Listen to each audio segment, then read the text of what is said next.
command center, the brain of the vessel.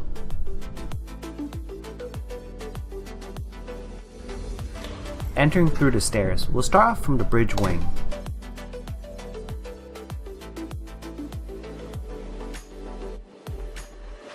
From here, leaning over, we can see the side of the ship.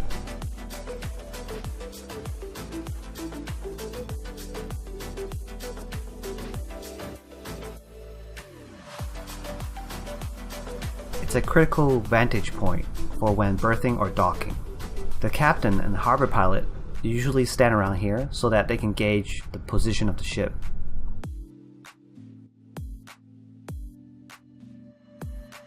We have lifebuoys all over the ship. 2 of them are located on each side of the bridge wing.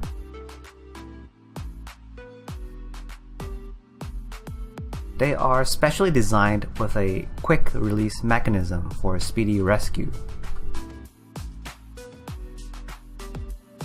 Then we've got this barbecue stove looking thingy on both port and starboard bridge wing. It's a remote panel.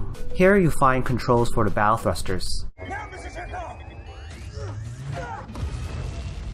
indicators for speed, engine RPM, rate of turn, heading, compass, speaker and mic.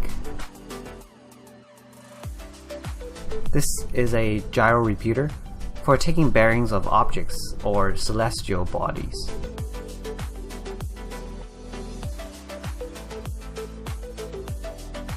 This is an EPIRB, short for Emergency Position Indicating Radio Beacon. It does what its name suggests. It's installed out here in the open space because if the ship ever sinks, it can float up. Firebox and fire hydrant are all over the ship, and it's standard to have 1 each on the bridge wing.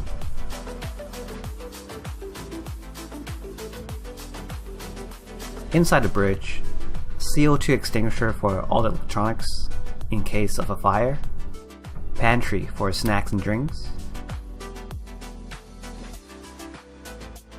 This tall chair is a pilot chair.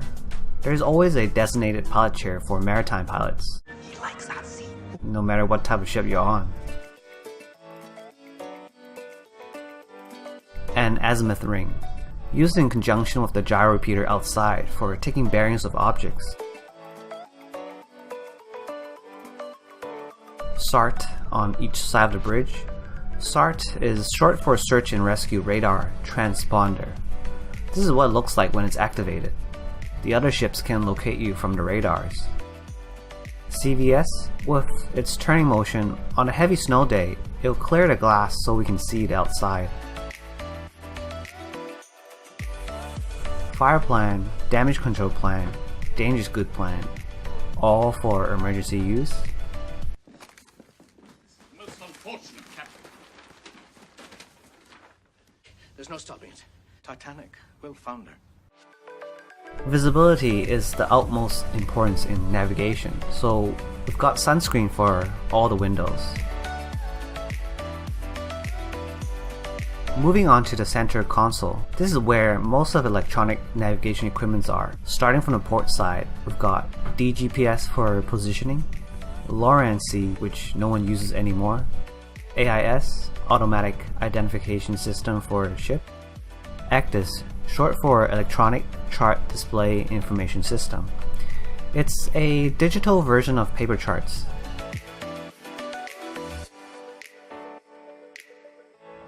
Gents, I give you the fountain of youth. Sadly, we still use paper charts in conjunction with electronic charts. GMDSS, Global Maritime Distress and Safety System, fancy name for communication units, which consist of VHF 1, 2, and 3. VHF, very high frequency, in my experience, can reach up to 40 nautical miles. MFHF, depends on your frequency and weather conditions, can reach up to hundreds of miles. SAT-C and SAT-F, satellites, well, they cover the globe. Handheld UHFs, limited to line of sight. We've got 3 radars. 1 radar antenna on the forward mast and 2 at the back on the main mast.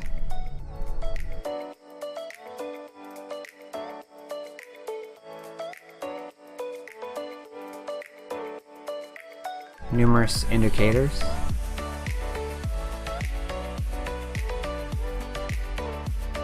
bridge indicating unit. It's mostly about engine status, power status, and air pressure. Program bypass for some extreme maneuvers if you want to pull a Captain Phillips. Cancel the limits. 129. Bow thruster controllers, same as the one outside on the bridge wing console. Telegraph transmitter. It's linked directly down to the engine room telegraph, or chatburn as old timers would call it.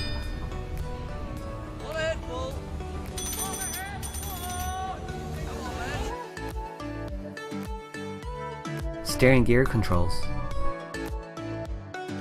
Autopilot. The helm or steering wheel. We switch to manual hand steering when we need the precision. Navigation lights control.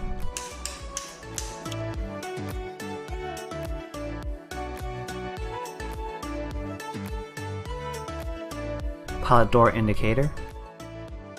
It shows if the pilot door are shut completely closed. The door is located very close to the waterline, which is why we give extra attention. Watertight door indicator for the whole ship. Come on, let's go!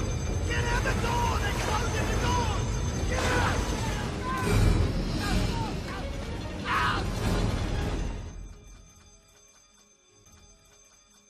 Internal telephone for communication within the ship. Sound-powered internal telephone for when the internal phone fails. PA system when the internal and sound power fails.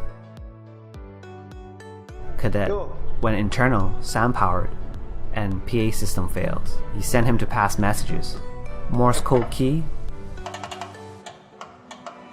We've got 3 life jacket and 3 immersion suits.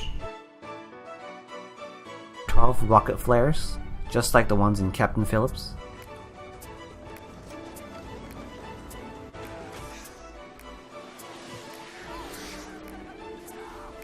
First aid box. Flag cabinet.